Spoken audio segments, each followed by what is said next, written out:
Hello dear students, कैसे हो। अभी अभी मैंने पिछला वीडियो बनाया था जिस वीडियो में हम लूप के बारे में बात कर रहे थे कि लूप होता क्या है, लूप कैसे लिखते हैं, कैसे एग्जीक्यूट होता है। जैसे कि मैंने बताया पिछले वीडियो में आपको कि जावा के अंदर में लूप तीन तरह के होते हैं, while loop, do while loop and for loop. पिछले वीडियो में व्हाइल लूप और डू व्हाइल लूप के बारे में तो हमने डिस्कस कर लिया था, बट फॉर लूप हमारा रह रहा था। तो चलिए आज के वीडियो में हम फॉर लूप के बारे में बात करते हैं।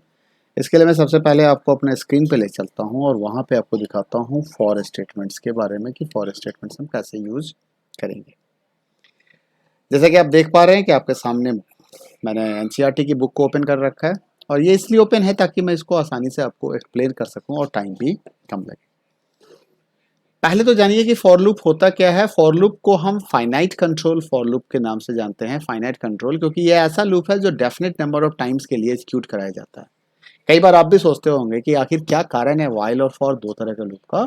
तो while loop actually user desired loop होता है जहां पे हम यूजर से पूछ सकते हैं, do you want to continue your loop, do you want to execute more, तो उसके लिए हमारे पास व्हाइल लूप होता है। लेकिन अगर हम फॉर लूप की बात करें तो जब फाइनाइट नंबर ऑफ टाइम्स के लिए आपको लूप को एग्जीक्यूट कराना हो तो ऐसे पर्पस के लिए हम फॉर लूप को यूज करते हैं। फॉर लूप के स्ट्रक्चर और सिंटेक्स का ध्यान दीजिए। फॉर कीवर्ड है इसलिए स्मॉल में लिखा जाएगा। सबसे पहले हमारा क्या होता है, एक वेरिएबल होता है जिसको हम इनिशियलाइज करते हैं। इनिशियलाइजेशन का स्टेटमेंट होता है। उसके बाद आपके पास सेमीकोलन होगा। सेमीकोलन के बाद आपको जो स्टेटमेंट लिखना है उसको टेस्ट कंडीशंस कहते हैं। फिर से एक सेमीकोलन आएगा और उसके बाद जो स्टेटमेंट होगा उसको हम चेंज ऑफ काउंटर कहते हैं।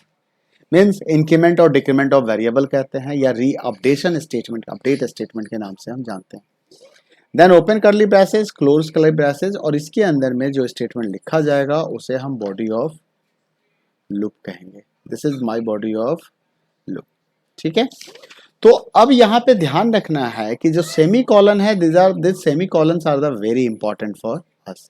अगर आपने सेमी कॉलन नहीं दिया तो एरर मैसेज आ जाएगा। सेमी कॉलन एक्चुअली पूरे स्टेट सेपरेट्स को तीन पार्ट्स में डिवाइड करता है, जो वाइल लूप के अंदर भी था। वाइल लूप में भी अगर आप याद कीजिए तो आपने सबसे पहले लिखा था n equal to 1, semicolon दिया था। उसके बाद आपने एक कंडीशन लगाया था while n less than equal to 5। यहाँ पे n को कैपिटल या स्मॉल कर लेते हैं, यहाँ भी n को मैं स्मॉल ही कर देता हूँ। ठीक है। उसके बाद आपने इसके अंदर में कुछ स्टेटमेंट लिख के फिर आपने लिखा था n प्लस प्लस, याद है। सेम काम हम यहाँ भी कर रहे हैं। This is the n equal to 1। ये जो स्टेटमेंट है ये आपका n इक्वल टू 1 वाला स्टेटमेंट है। कौन सा? This statement n equal to 1। ठीक है। और ये जो स्टेटमेंट है ये n less than equal to 5 है और ये जो स्टेटमेंट है ये n प्लस प्लस है। इनिशियल वैल्यू मतलब initialization of the value to the loop counter. Counter का मतलब वो वेरिएबल जो काउंटिंग कर रहा है। Test condition, whether loop can be check the conditions and if the condition is true it is going to execute it again. The loop is only exited when test condition is fails, मतलब जब तक ये true होगा तब तक आपका execution चलता रहेगा। यहाँ से यहाँ जाओगे, यहाँ से यहाँ आओगे, यहाँ से पहली बार आपका काउंटर एग्जीक्यूट होता है। इनिशियलाइजेशन का पार्ट सबसे पहली बार एग्जीक्यूट होगा। उसके बाद अगर ध्यान से देखा जाए इसका फ्लो ऑफ कंट्रोल समझिए, क्योंकि आपको एक फॉर लूप के बेस्ड पे दो क्वेश्चंस के आने की पूरी संभावना है और उसको 100% मान के चलिए कि पूछा ही जाएगा। जो सबसे पहला क्वेश्चन है वो तो ये पूछा जाएगा कि फॉर लूप क्या होता है, फॉर व्हाइल में क्या डिफरेंस है, फॉर के सिंटेक्स को लिखिए। उसके बाद एक क्वेश्चन आ जाता है जो आउटपुट बेस्ड क्वेश्चन आएगा और एक क्वेश्चन आ जाएगा जो एरर बेस्ड क्वेश्चन होगा। तो आउटपुट और एरर दोनों के लिए आपको इसका फ्लो समझना जरूरी है। ध्यान रखिए जब कभी भी फॉर लूप का एग्जीक्यूशन होगा सबसे पहले एग्जीक्यूशन इनिशियलाइजेशन कंपोनेंट का होता है। आफ्टर इनिशियलाइजेशन वो टेस्ट कंडीशन को चेक करता है। टेस्ट कंडीशंस के पास दो सिस्टम हो सकते हैं, टेस्ट में ट्रू भी हो सकते हैं और फॉल्स भी हो सकते हैं। जैसे ही ट्रू होगा वो बॉडी ऑफ लूप पे आ जाएगा। जब last statements of body of loop का एग्जीक्यूशन होगा तो वो चेंज काउंटर पे जाएगा, अपडेट स्टेटमेंट पे जाएगा, इसको हम थर्ड कहते हैं और ये हमारा फोर्थ ब्लॉक हो गया। This is my fourth block. और फोर्थ अगर यहाँ अपडेट होने के बाद वापस वो सेकंड पे आ जाएगा, टेस्ट कंडीशन को चेक करेगा, फिर से अगर ट्रू होगा तो यही साइकिल कंटिन्यू करेगा आपका। ठीक है। और उसके बाद अगर मान लीजिए ये फॉल्स होगा तो ये outside the body of loop आएगा जिसको आप फिफ्थ कंपोनेंट मान लीजिए। तो इस तरीके से फ्लो ऑफ कंट्रोल हो रहा होता है जिसका आपको ख्याल रखना होगा।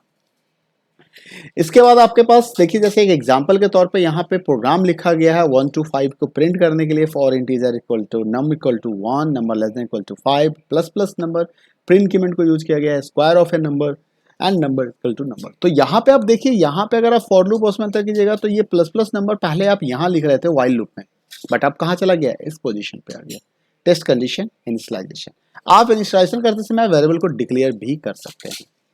तो ये चीज अभी मैंने बता दिया कि सबसे पहले ये नंबर इक्वल टू 1 होगा, फिर कंडीशन को चेक करेगा, फिर बॉडी एग्जीक्यूट करेगा, फिर अपडेट करेगा, फिर कंडीशन चेक करेगा, फिर बॉडी एग्जीक्यूट करेगा। और इस तरीके से अगर इस प्रोग्राम के आउटपुट को देखा जाए तो इस प्रोग्राम का जो आउटपुट आएगा, सबसे पहले नंबर की वैल्यू 1 होगी, 1 के लिए यहाँ पे आउटपुट आ जाएगा नंबर 1।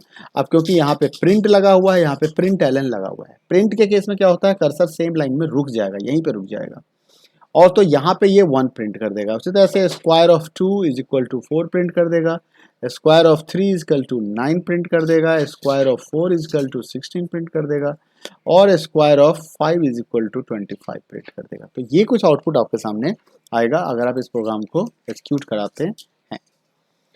अब दो तरह के लूप होते हैं, एक लूप जो इंक्रीज हो रहा होता है तो उसको हम इंक्रीमेंटिंग लूप कहते हैं, the loop which is going to the counts upward, the loop which is going to count upwards, इसको हम क्या कहते हैं, इंक्रीमेंटिंग कहते हैं। And the loop which is going to count downward, जो नीचे की ओर काउंट करेगा, उसे हम क्या कहते हैं, डिक्रीमेंटिंग कहते हैं, डिक्रीज करने वाला लूप, इंक्रीज करने वाला लूप। अब अगर पीछे वाले लूप को ध्यान से देखिएगा तो ये इंक्रीमेंटिंग लूप है, क्यों, क्योंकि नंबर की वैल्यू 1 से लेके 5 तक जा रही है, 1 से 5 तक जा रही है। लेकिन अगर नीचे वाले लूप को आप चेक कीजिएगा तो डिक्रीमेंटिंग लूप है। डिक्रीमेंटिंग क्यों है, क्योंकि यहाँ पे 5 से आप 1 की ओर जा रहे हैं और यहाँ पे वैल्यू माइनस माइनस हो रही है, तो जो अपडेट स्टेटमेंट है वहां पे वैल्यू को घटाया जा रहा है, जबकि अभी इससे पीछे वाले में अपडेट स्टेटमेंट्स की वैल्यू को इंक्रीज किया जाता था। तो loop index can be incremented और decremented by any value, not just by 1। ये जरूरी नहीं है कि हमेशा 1 से डिक्रीज या अपडेट होगा, आप 2 से, 4 से, 5 से, on the basis of the requirement आपको इस काम को करना होता है। ठीक है, तो इस बेसिस पे आप इस प्रोग्राम को देखिए। अब चेक करते हैं, चलिए तो मैं कुछ प्रोग्राम चेक कर लूँ, इससे पहले कुछ टिप्स आपको बता दूं। एक बार इन दोनों प्रोग्राम का आउटपुट चेक कर ले, यहाँ आउटपुट क्या आएगा। जैसे इस प्रोग्राम को आप चेक करो, काउंट क्या है, इनिशियली 1 है, काउंट को तब तक चलना है 20 तक, काउंट को प्रिंट करा रहा है तो पहले आके 1 को प्रिंट करेगा, प्रिंट एलन लगा हुआ है। फिर यहाँ से काउंट की वैल्यू 2 से इंक्रीज होगा तो काउंट 1 के बजाय क्या हो जाएगा, 3 हो जाएगा, तो 1 3 5, तो इस तरीके से ये 19 तक प्रिंट करके देगा आपको। अब इसी क्वेश्चन में देखिए, यहाँ पे काउंटर 5 है, 5 लेस देन 10 पूछ रहा है, यानी कि 9 तक, काउंट प्लस प्लस 1 से बढ़ेगा कि क्या करेगा, 5 से 9 तक की वैल्यू को प्रिंट करेगा। प्रिंट एलन लगा हुआ है इसलिए आउटपुट हमेशा न्यू लाइन में आएगा, 5 6 7 8 9। ठीक है, कुछ टिप्स हैं जो फॉर लूप के लिए आपको ध्यान रखना है। क्या टिप है, there only one statement in the body. अगर फॉर लूप के अंदर या भी वाइल लूप में भी देखे थे तो हम करली ब्रेसेस जो हमने यहाँ पे हम लगाते हैं जनरली, उसको हम इग्नोर कर सकते हैं, बिना इसके भी प्रोग्राम लिख सकते हैं। मल्टीपल आइटम्स का भी हम यूज कर सकते हैं किसी भी इनिशियलाइजेशन में और अपडेशन वाले पोर्शंस में या कंडीशन में। जैसे आप देख सकते हो यहाँ पे 2 इनिशियलाइजेशन हो रहा है, यहाँ पे एक कंडीशन है, यहाँ पे 2 अपडेट स्टेटमेंट हो रहा है। तो मल्टीपल इनिशियलाइजेशन और अपडेशंस का पार्ट लिखा जा सकता है separated by comma operator. Condition multiple लिखना होगा तो लॉजिकल एंड, या जैसे x less than 10 and y less than 5, या आप लिख दिया s लेस देन 10 और y लेस देन 5, तो आपको लॉजिकल एंड या लॉजिकल और ऑपरेटर का यूज करके आप मल्टीपल कंडीशंस भी लगा सकते हैं। बट इनिशियलाइजेशन और अपडेशन के लिए आपको सेपरेशन के तौर पे क्या यूज करना होता है, कॉमा का इस्तेमाल करना होता है। इंडेंटेशंस जो है वो लूप को खूबसूरत बनाता है, इसलिए इंडेंटेशंस को यूज करना चाहिए body of loop. It will make it easier to you debug your code. Debug का मतलब क्या होता है, डिबग का मतलब होता है बग, बग को रिमूव करना, बग को आइडेंटिफाई करके उसे हटा देना। और बग का मतलब होता है एरर। आपके प्रोग्राम में जब एरर हो, एरर को आइडेंटिफाई करते हैं तो एरर को बग कहते हैं। इसके आइडेंटिफाई के प्रोसेस को डिबग कहते हैं, आइडेंटिफाई करके हटाने को। कुछ फॉर लूप से रिलेटेड एरर मैसेज भी पॉसिबल्स हैं जो हमेशा आते हैं। कई बार लोग यहाँ सेमीकोलन लगाना भूल जाते हैं, कई बार लोग यहाँ सेमीकोलन लगाना भूल जाते हैं, कई लोग यहाँ पे सेमीकोलन लगा देते हैं। तो ये कुछ एरर, यहाँ तो सेमीकोलन एक्चुअली एरर नहीं है, ये सिंटैक्स का डिमांड हो सकता है कि आपको देना हो जाए, है ना। कई बार हम चाहते हैं कि लूप बस इतने ही 3 कंपोनेंट के साथ ही रहे, तो पॉसिबल है, बट यहाँ मिस्टेक हो सकता है। कई बार ये होता है कि आपने वैल्यू स्टार्ट किया बिग से, आपको check of count 5, count less than equal to 1। अब 5 लेस देन इक्वल टू 1 कैसे होगा, तो यहाँ पे लॉजिकल एरर है, इसको ग्रेटर देन इक्वल टू 1 करना चाहिए था। यहाँ पे काउंट प्लस प्लस है तो काउंट माइनस माइनस होना चाहिए था, या यहाँ पे 5 ना लिख के यहाँ पे 1 लिखना चाहिए था, यहाँ पे 5 लिखना चाहिए था इस जगह पे, फिर ये प्लस प्लस भी सही हो जाता। कई बार ऐसा हो जाता है इनिशियल वैल्यू लेस होता है और कंडीशन आपने count 1 and count greater than equal to 5। अब आपने चेक कर लिया कि काउंट की वैल्यू 5 से ज़्यादा होगी। अब ज़्यादा कैसे होगी, अब तो स्टार्ट तो आपने 1 से किया, माइनस माइनस कर दिया। तो ये कुछ लॉजिकल एरर्स हैं जो हो सकता है। सेमी कॉलन क्या है, लास्ट में लगा दिया। अब देखो इसमें कोई एरर नहीं है, लेकिन मान लो कि मैंने ये वाला प्रोग्राम लिखा, सपोज करो मैंने ये वाला प्रोग्राम लिखा और यहाँ सेमी कॉलन लास्ट में लगा दिया और मैं कहता हूँ कि this is the body of loop. भैया अगर आपने यहाँ सेमी कॉलन लगा दिया ना तो this is the end of the loop. तो इसके बाद इस लूप की कोई बॉडी काउंट ही नहीं की जाएगी, मतलब माना ही नहीं जाएगा कि ये जो बॉडी है इस लूप के अंदर लिखा हुआ है। तो इस चीज को ध्यान रखना है, ये समझने की जरूरत है। तो ऐसे ऐसे सिली मिस्टेक हमसे हो जाती है, हम कर लेते हैं, तो इन चीजों को इग्नोर करेंगे। चलिए मैं आपको कुछ प्रोग्राम लिख के दिखाता हूँ फॉर लूप के बेस्ड पे। आइए सबसे पहले मैं यहाँ पे एक न्यू प्रोग्राम ले लेता हूँ। सबसे पहले तो मैं अपने जूमर को स्टार्ट कर लूँ, मैग्नीफायर को, ठीक है। और इसके बाद आइए यहाँ पे मैं राइट क्लिक करता हूँ और न्यू पे जाके यहाँ से न्यू जावा क्लास ले लेता हूँ। अब मेरे पास एक जावा क्लास आ गया, यहाँ पे फॉर लूप डेमो दे देता हूँ इसका नाम, फॉर लूप डेमो। और यहाँ पे आ जाइए, यहाँ पे सबसे पहले मैं लिख देता हूँ, कई सारे प्रोग्राम मैं इसी के अंदर लिख दूंगा, पब्लिक स्टैटिक वॉइड मेन, ठीक है। यहाँ पे मैंने लिख दिया स्ट्रिंग आर्क्स, ठीक है, आर्क्स ओपन कर ली ब्रेसेस। अब इसके अंदर में चलिए अब एक प्रोग्राम कर लेते हैं हम। सबसे पहले मान लीजिए 1 to 5 या 2 का टेबल प्रिंट करना है। सपोज आपको 2 का टेबल प्रिंट करना है, तो मैंने लिखा यहाँ पे for int n equal to 2, ठीक है। n 2 का टेबल में जो लास्ट वैल्यू होगा वो क्या होगा, 20 होगा। उसके बाद मैंने लिख दिया n is equal to n plus 2, 2 की वैल्यू 2 से इंक्रीज करेगी। यहाँ पे मैंने लगाया। अब इसमें चाहो तो मैं इसकी बॉडी को, चलो पहले मैं विद बॉडी दिखा देता हूँ। तो मैं system dot out dot print ln, ठीक है, और यहाँ पे मैंने एन लगा दिया। अब मैं चाहूँ तो प्रिंट ही लिख के छोड़ देता हूँ और इसके साथ मैं यहाँ पे प्लस और स्लैश टी लगा देता हूँ, टैब स्पेस आ जाएगा। और यहाँ पे सेमी कॉलन दे देता हूँ और यहाँ पे एक काम और कर देता हूँ, मैं लिख देता हूँ सिस्टम डॉट, मैसेज आ जाएगा system dot out dot print ln, यहाँ पे लिख देता हूँ table of 2, table of 2। Last में मुझे सेमी कॉलन देना चाहिए, बिल्कुल। कंट्रोल एस कर देते हैं, राइट क्लिक करते हैं, रन फाइल पे क्लिक करते हैं। आउटपुट देखिए, यहाँ पे 2 का टेबल आ गया, आपको 2 से 20 तक का टेबल आपके सामने अवेलेबल है, ठीक है।